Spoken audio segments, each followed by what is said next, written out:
Nous sommes ici sur un lieu historique. Pourquoi nous avons voulu que vous veniez visiter cet endroit? Parce que la mémoire est la seule chose qui nous reste.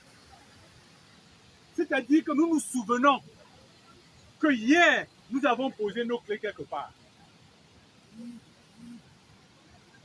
La mémoire. À cet endroit où nous sommes, des centaines de milliers de personnes ont été exécutées. On les a menés ici,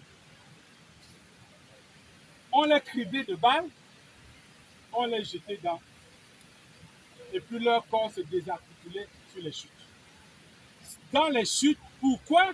Parce que ça réglait le problème d'avoir à gérer les cadavres. Les chutes emportaient et les décomposaient.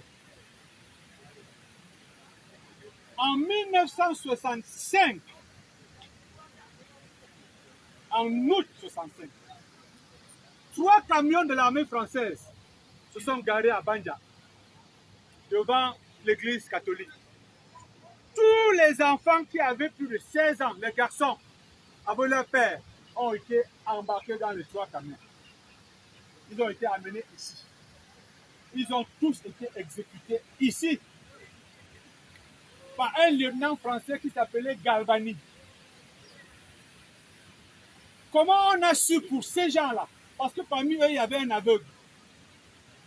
On lui a dit de marcher en sachant qu'en allant tout droit, il allait tomber. Mais il a senti les effluves de l'eau. Il s'est donc mis à marcher et il s'est retrouvé de l'autre côté. Et le curé de la paroisse, qui s'appelait le père Barthélemy Chouem, l'a donc récupéré et il a raconté en pleurant qu'ils sont tous morts. Parce que lui, assis ici, il avait entendu comment les coups de rafale, comment des gens criaient oh mon canchelo, oh mon canchelo, oh Yamamo. Pourquoi je vous raconte cette histoire? Parce que notre histoire à nous est celle du gibier. C'est-à-dire que le chasseur a raconté l'histoire, mais nous sommes le gibier.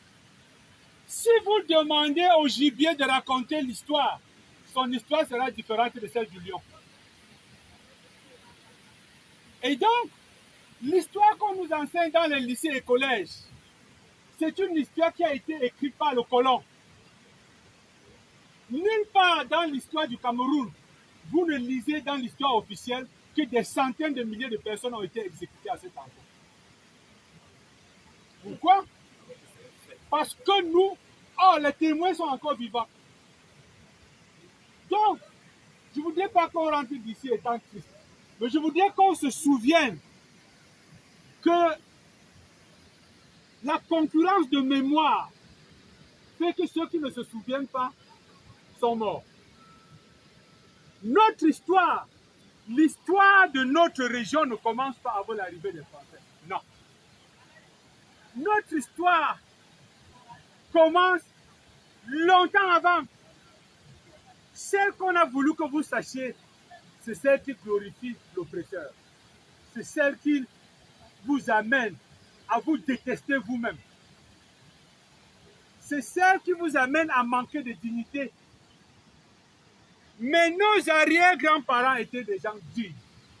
La preuve, arrivé ici, lorsqu'on a voulu amener un certain Fossi Jacob, qui n'a rien à voir avec celui que vous connaissez, ce Fossi Jacob-là s'est accroché au sergent Outard et ils ont les deux plongé. Et ils sont partis ensemble. Ça veut dire qu'il y en a parmi nous qui ont eu la grandeur de se lever. De lever la tête et de refuser de baisser les chiffres. Donc, notre histoire, celle de ceux qui sont morts ici, si nous ne sommes pas capables de mettre 2 ou 3 bancs ici, d'aménager un petit espace de souvenirs ici, c'est qu'ils ne sont pas, c'est qu'ils sont morts pour rien. Chacun de vous a l'occasion d'aller rendre visite, d'aller rendre hommage à ces morts. Nous aménageons les tombes de nos parents, de nos grands-parents. Leurs grands-parents et leurs parents sont morts ici. Parce qu'on les accusait d'être de nationalité ici. Est-ce qu'ils sont morts pour rien? Donc, j'ai voulu que chacun de vous s'imprègne de cette histoire. Notre association Quemche, souviens-toi, a l'intention de faire un petit aménagement ici. Juste 2 ou 3 bancs d'abord, pour que les gens puissent s'asseoir. Rien que ça. Nous voulons d'abord fournir les bancs ici. Que quelqu'un vienne, qu'il puisse s'asseoir. Et qu'on se souvienne que ceux qui s'obstinent à ne pas voir leur passé s'exposent à leur revivre. L'histoire du passé reviendra si nous ne nous levons pas pour la conjuguer. Et donc c'est le sens de cet espace touristique, mais qui est un espace de mémoire. Parce que comme vous voyez, c'est devenu une sorte d'église traditionnelle. Pourquoi? Parce que les gens viennent ici pour rappeler, pour se souvenir des leurs. On dit genouiller le culte. Ça veut dire qu'il n'y a pas eu de cadavre, il n'y a eu de tombe, il n'y a pas rien. Combien sont-ils qui sont morts ici? Nous n'en savons rien.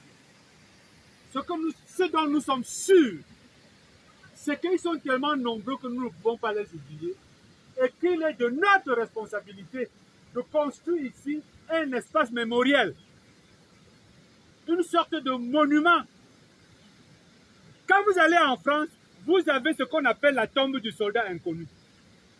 Sur cette tombe-là, il y a le feu, il y a une flamme qui brûle 24 heures sur 24. Pour rappeler qu'on se souvient de toi, soldat mort pour la France. Toi, qu'on n'a pas connu. Chaque rue de France, aux États-Unis, au Rwanda, il y a un mémorial pour le génocide. Là où on se souvient. Comment nous souvenons-nous? Par quoi nous souvenons-nous ici? Il y a une histoire à raconter ici. Nous devons l'écrire et mettre des stèles tout autour ici. Et faire en sorte que ce soit propre pour que les gens, lorsqu'ils arrivent, qu'ils aient où s'asseoir, qu'ils aient un lieu de recueillement. Voilà, nous allons rentrer. Chacun de vous va méditer. Ceux qui veulent lire mon ouvrage, vous voyez avoir affaire, ça s'appelle L'homme qui creusait. L'association Quemche est ouverte. La cérémonie de lancement officiel aura lieu le 15 janvier 2023.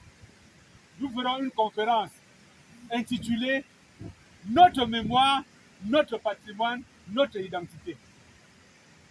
Donc, prenons rendez-vous pour ceux qui veulent garder le souvenir. Aujourd'hui, nous pleurons Kalala Umutunde. Pourquoi? Parce qu'il nous a rappelé qui nous sommes. Il nous a restaurés dans notre dignité. Voilà. Merci beaucoup les amis.